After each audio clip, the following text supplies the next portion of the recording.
नमस्कार, मैं अभिजीत कुमार पब्लिक की मन की बात में आप सभी का स्वागत करता हूं। आज हम हमारे प्रधानमंत्री के संसदीय क्षेत्र वाराणसी के गंगा उस पार रामनगर ज़िले में खड़े हैं। आइए हम अब चलते हैं अपनी जनता के पास और जानते हैं चुनाव में उनकी क्या राय है। आइए अपनी जनता के पास चलते हैं। आइए। आपका नाम भैया? हमारा नाम फैसल। आप इस बार वोट देने जाएंगे? जी जाएंगे। आपकी क्या राय होगी इस बार चुनावी मुद्दे को लेकर? और हमारी चुनावी मुद्दे होगी जब वहाँ पे देखेंगे वैसा काम करेंगे। फिलहाल कुछ नहीं बता सकते। अभी कुछ तो आपके मन में कि सरकार रही है उन्होंने क्या अच्छा किया क्या नहीं किया, तो आपके मन में होगा ना। एक होता है डिसएडवांटेज, आप जो बताएं। अपनी अपनी चॉइस होती है, कौन किसको लाना चाहता है। तो मेरी चॉइस जो है वो हम किसी को बताना नहीं चाहते हैं। कहने के बाद बताएंगे, कहते पहले बताएंगे तो दिक्कत आएगी। अब आप जा रहे हैं तो आपको उम्मीद होगा कि ये काम बता दीजिए। नहीं, ये सारा काम ही हमारे भैया बता सकते हैं, हम तो नहीं बता सकते। धन्यवाद भैया। आइए अब और जनता के पास चलते हैं। भैया आपका नाम? चलते चलते हम लोग रामनगर किला से अब रामनगर एरिया के दुर्गा मंदिर के पास आ चुके हैं। अब आइए यहाँ जानते हैं अपनी जनता की मन की बात। ठीक है, आइए। सर आपका नाम? अमरजीत सिंह पटेल। क्या करते हैं आप? हम तो जॉब करते हैं। इस बार चुनाव देने जाएंगे, वोट देने जाएंगे? अभी तो हाँ जाएंगे चुनाव देने। आपके नज़र में इस बार चुनावी में क्या मुद्दे होंगे? चुनावी मुद्दे क्या होंगे? अरे रोज़गार और क्या, यही सब, शिक्षा व्यवस्था, और क्या चाहिए। इस बार किस पार्टी को वोट देने का सोचा आपने? हम तो कांग्रेस को वोट देंगे। चलिए सही है। क्या आपको खास लगा ऐसा कि कांग्रेस को वोट देंगे, और क्या आपको कमियां नज़र आई बीजेपी में, वो ज़रा बताइए। सब कमियां हैं, भ्रष्टाचार है, महंगाई है, बेरोजगारी है, काफ़ी सारे मुद्दे हैं। आपके नज़र में क्या मोदी जी ने जो पिछले चुनावी वादे किए थे क्या उसको पूरा किया है, या फिर हवा में ही उनके वादे चले गए हैं? हवा ही है, कोई बातें पूरी नहीं हुई है। ऐसी कौन कौन सी बातें थी बताइए ज़रा। अरे 2 करोड़ रोज़गार बोले थे, वो नहीं हुआ है। महंगाई कम करने के लिए बोले थे, वो भी नहीं हुआ है। 5 किलो राशन मिला है कि नहीं? 5 किलो राशन हम नहीं खाते हैं भैया, हम लोग नहीं लेते हैं। जी भैया धन्यवाद। आपका नाम? कोई बात नहीं, कोई बात नहीं। आइए इधर आइए। आइए अब और जन पर। अंकल आपका नाम? इस समय नहीं गए। किस मामले में पूछ रहे हैं बताइए। चुनावी मुद्दे में हमारा चुनाव वाले नहीं हैं। नहीं बताओ, चुनाव वाले हैं। क्या दिक्कत? कुछ जो आप लोग। शेषनाथ मेरा नाम है। क्या करते हैं सर आप? हम तो यहीं समाज सेवा करते हैं। ये बनारस के लोकल हैं आप या कहीं और? नहीं, हम बनारस के नहीं हैं, लेकिन बनारस 7 साल से रह रहा है। तो आपके नज़र में इस बार जो आप चुनाव में मतदान देने जाएंगे तो आपके नज़रिए में क्या ऐसे खास मुद्दे होने चाहिए जिनसे आम जनता को या आपको और सभी को फ़ायदा होगा? देखिए, हम तो सबसे पहले हम ये चाहेंगे कि हम अपने बच्चों को जो शिक्षा दे रहे हैं, अगर वो किसी लायक नहीं हो पाएंगे तो कहाँ जाएंगे? सबसे बड़ी समस्या है। दवाई, पढ़ाई, लिखाई, कमाई, अगर ये नहीं है तो फिर बेकार है। आपके बच्चे इस समय किस क्लास में होंगे? हमारे बच्चे तो इस समय पढ़ रहे हैं इंटर में। तो जैसा कि मोदी सरकार में इस बार न्यू एजुकेशन पॉलिसी आई है, तो उससे आपकी क्या राय है? ये बताइए, अभी न्यू पॉलिसी जो आई है 10 साल के पहले क्यों नहीं आई? 10 साल के पहले क्यों नहीं आई, ये बताइए। जो पॉलिसियाँ आती हैं 10 साल के बाद की क्यों हमें सपना दिखाया जाता है?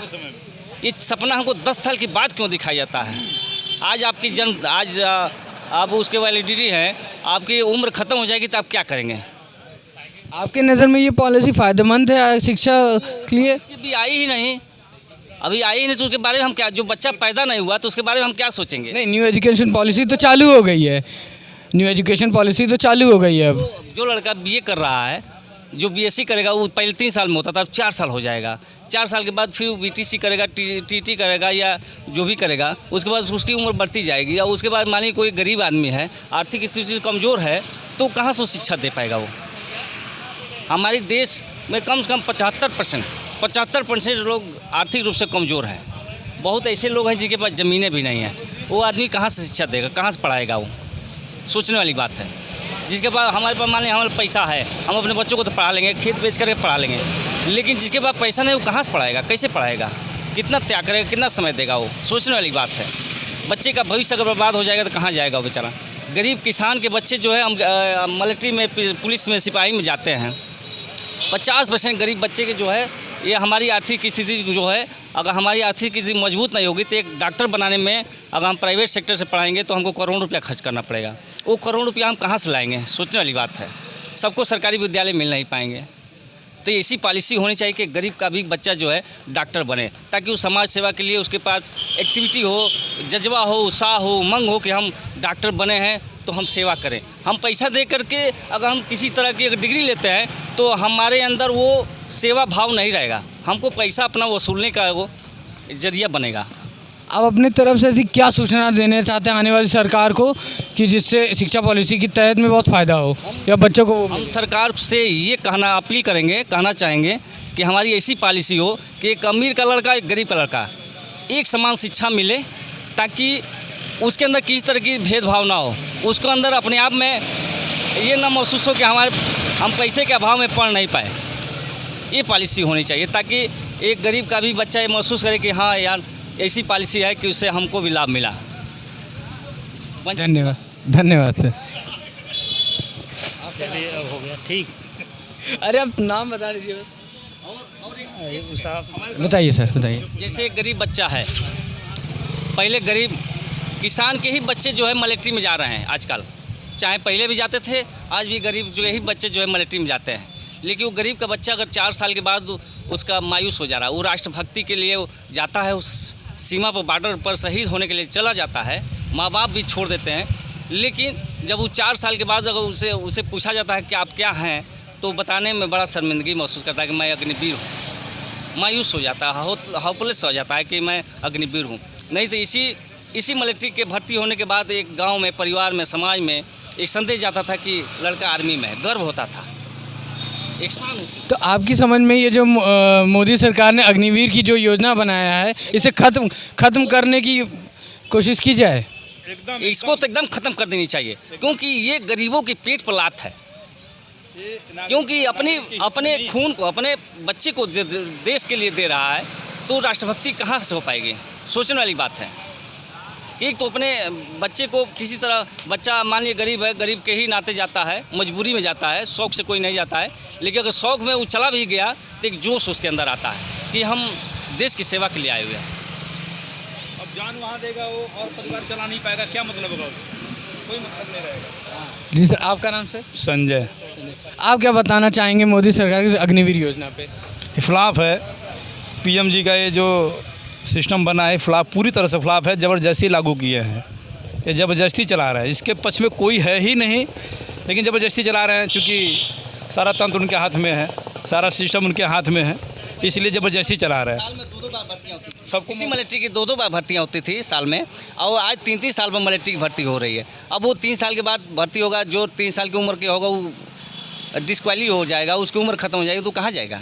नहीं हो पाएगा। बड़ी बात इसमें यही है ब्रदर कि जब बच्चों को पढ़ने का समय है तो उन्हें नौकरी में अप्लाई की जाती है। जब वो नौकरी के लायक होते तो उन्हें घर बैठा दिया जाता है। उनका पूरा गोल्ड लाइफ जो है ख़राब कर दिया जाता है। उन्हें बेकार के यूज करके, मिसयूज करके फेंक दिया जाता है। फिर यहाँ के कचड़े में पड़ेंगे, क्या करेंगे वो? हमें 60,000 मिल रहा, हम अपने परिवार नहीं देख पा रहे, वो 30,000 रुपये में क्या कर पाएंगे? खाएंगे, पिएंगे, अपना व्यवस्था करेंगे, सब करेंगे, अपने परिवार कैसे देख पाएंगे? भाई कैसे पढ़ाएंगे? बहन की शादी कैसे करेंगे? माँ बाप का दवाई कैसे करेंगे? नहीं कर पाएंगे। लेकिन अग्निवीर का ये भी तो है कि जैसे 4 साल में जब उनका ख़त्म हो जाता है तो उनको 11 या 11.5 लाख एक साथ दे के जा रहा है। कुछ है, हम कह रहे हैं कि वो कुछ ही काम का नहीं आएगा। आज के महंगाई की जो दौर है, कोई मायने नहीं रखता है।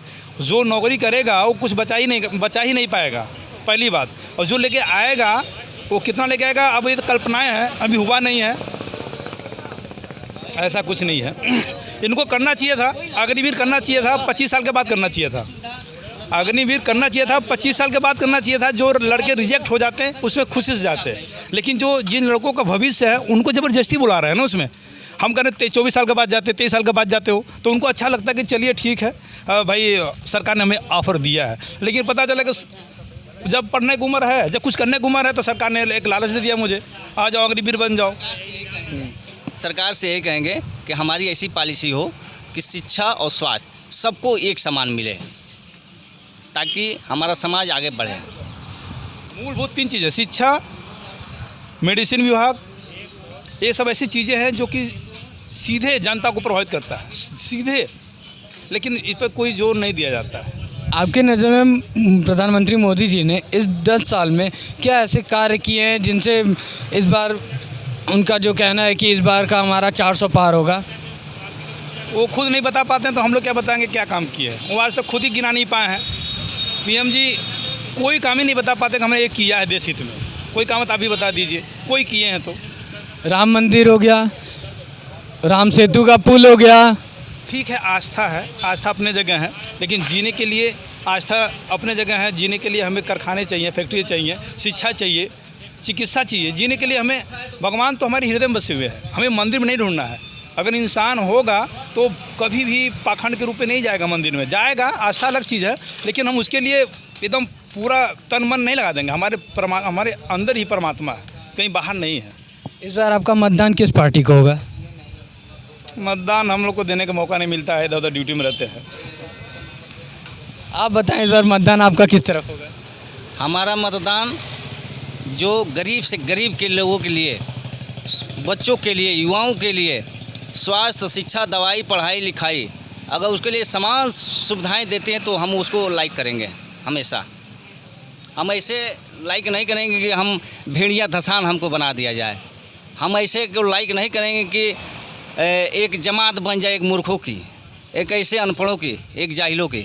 ऐसा नहीं होना चाहिए। हमारा देश ऑस्ट्रेलिया, अमेरिका, जापान से तुलना होनी चाहिए, पाकिस्तान से नहीं होनी चाहिए, क्योंकि हमारा जनसंख्या चीन के बराबर है और हमारी चीन से ज़्यादा ही होने को आया है अगर आज के डेट में देखा जाए तो। हमारी टेक्नोलॉजी एडवांस होनी चाहिए, हमारी युवा एडवांस होनी चाहिए, ताकि आगे तरक्की करें। हमारा देश आज देशों में नाम हो। हमारे देश जो दूसरे देशों में जाके अच्छे से बड़े बड़े विद्वान, डॉक्टर, इंजीनियर, सब बड़े बड़े जाकर दूसरे देशों में जो अपनी सेवा दे रहे हो, हमारे अपने देश में दें। ऐसी शिक्षा होनी चाहिए। जी धन्यवाद सर। आइए हम और चलते हैं। चाचा आपका नाम? हमार नाम गाँव पूछ के का करवा भैया, हम अनपढ़ आदमी से का। मतदान देने तो आप भी जाएंगे ना? हाँ, हम लोग समाजवादी वाले हैं। समाजवादी पार्टी वाले हैं ना, तो आप उन्हीं के बारे में कुछ बता दीजिए। हम का हम हमरे कवन बोले के सऊर बा, हम खाली कह रही कि हम लोग समाजवादी वाले हैं। समाजवादी पार्टी को ही वोट देने जाएंगे तो आप पूछ ला भैया, हम क्या बताइए। हमने वो साहब तब मार बोलना है, हुआ तो कहा था साहब कि हम लोग समाजवादी वाले हैं।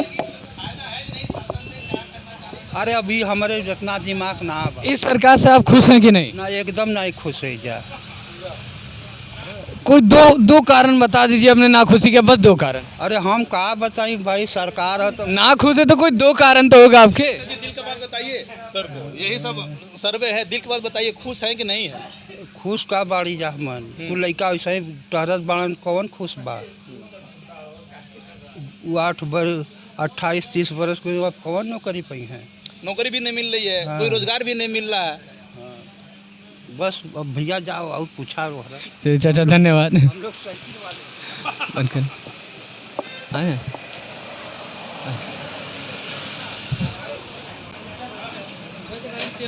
सर आपका नाम? शिव बच्चा ने बोलिए। क्या करते हैं सर आप? अभी बिजनेस चल रहा है। आप बनारस के लोकल ही हैं कि कहीं बाहर? नहीं, लोकल ही है। लोकल ही हैं। तो इस बार आपका मतदान किस पार्टी की तरफ जाएगा? आप लोग समर्थन किसके कर रहे हैं? हम लोग तो हम लोग का ये है कि आप जनता की बात सरकार तक पहुंचानी है बस। अरे मैं आपसे पूछ रहा हूँ, आप समर्थन किनको कर रहे हैं? हमारे तो भी एक मतदान ही मतगढ़ है ही जी। आप मत करेंगे ही। जी। तो आप किसको सपोर्ट कर रहे हैं ये बताइए। जी हमारा सपोर्ट तो जाएगा मोदी सरकार को। मोदी सरकार को। हम लोग भी मोदी सरकार के सपोर्टर हैं। तो मैं यही जानना चाहता हूँ, आप बिजनेस जो कर रहे हैं, क्या मोदी सरकार के 10 साल के जो राज में क्या आपके बिजनेस में कुछ इनका इफेक्ट पड़ा है? बिजनेस के साथ साथ हम लोग पढ़ाई कर रहे हैं, हम लोग को जॉब नहीं मिल रही है। किस चीज़ की पढ़ाई कर रहे हैं सर आप? टीचर की। B.Ed फाइनल हो चुका है, टेट सीटेट हो चुका है। अपने यूपी में भी वैकेंसी नहीं है। जो भी वैकेंसी आ रही है उसको लटका दिया जा रहा है। उठाकर कोई भी वैकेंसी देख लीजिए। तो अगर आप मतदान देने जाते हैं तो आपके नज़र में कौन से ज़रूरी मुद्दे होंगे जो आप सरकार तक पहुंचाना चाहते हैं? सबसे पहले हम लोग चाहते हैं कि रोजगार और शिक्षा दोनों साथ में लेकर चले हैं। यही विकास है तो फिर आम जनता का विकास है। अब आप शिक्षा से जुड़े हुए हैं तो मैं आपसे ये पूछता हूँ, जो इस बार बीजेपी सरकार ने शिक्षा की जो NEP न्यू एजुकेशन पॉलिसी के तहत जो भी कार्यक्रम शुरू किया है या जो भी अपनी योजनाएं बनाई हैं, उससे आप क्या समझते हैं? उससे हमको तो कुछ त्रुटियाँ दिख रही है। जैसे कि अभी हमने प्राइवेट गवर्नमेंट स्कूल में गए थे, प्राथमिक स्कूल में, वहाँ तक के बहुत जगह 7-8 साल के बच्चे क्लास 5 क्वालिफाई कर जा रहे हैं। जैसे वो प्राइवेट में जा रहे हैं, वो LKG में 2 में 1 में उसका एडमिशन हो रहा है, जबकि उसकी योग्यता वास्तविक देखें तो 1 के ही लायक है, लेकिन जबकि उनको उसमें एडमिशन दी जा रही है क्लास 6 में। बताइए कि शिक्षा कैसी है? आप बताइए। मेरी सवाल उनसे है कि फ़िलहाल में अगर प्राथमिक स्कूल आप जाएंगे, कोई बच्चा 5 में पढ़ रहा है, अगर वह 5 पास कर निकलता है, अब किसी प्राइवेट सेक्टर में उसको डालते हैं तो मान के चलिए लगभग उसकी योग्यता पढ़ाई की जो शिक्षा है लेवल क्लास 1 में डालने के लायक है, लेकिन उसका एडमिशन वहाँ पर 6 में हो रहा है। अब सोचिए, कई स्कूलों के आगे और कई विद्यालयों के आगे तो PM श्री नरेंद्र मोदी जोड़ दिया गया है और उनका कहना है कि उन्होंने शिक्षा और विकास दोनों क्षेत्र में बहुत किए हैं। तो आपके नज़र में क्या विकास हुए हैं और क्या क्या नहीं हुए हैं, बताइए। देखिए, पर्सनली एक जनता के मांगने से कुछ मिलेगा नहीं, ठीक। अब वो खुद ही इतने बड़े प्लान चला रहे हैं तो उनको खुद ही लगेगा कि नहीं, हमको क्या देश में किस चीज़ की आवश्यकता है, किस चीज़ की नहीं, क्या देनी चाहिए क्या नहीं देना चाहिए। उससे बेटर तो हम लोग एक जनता पर्सनली कोई जानेगा नहीं।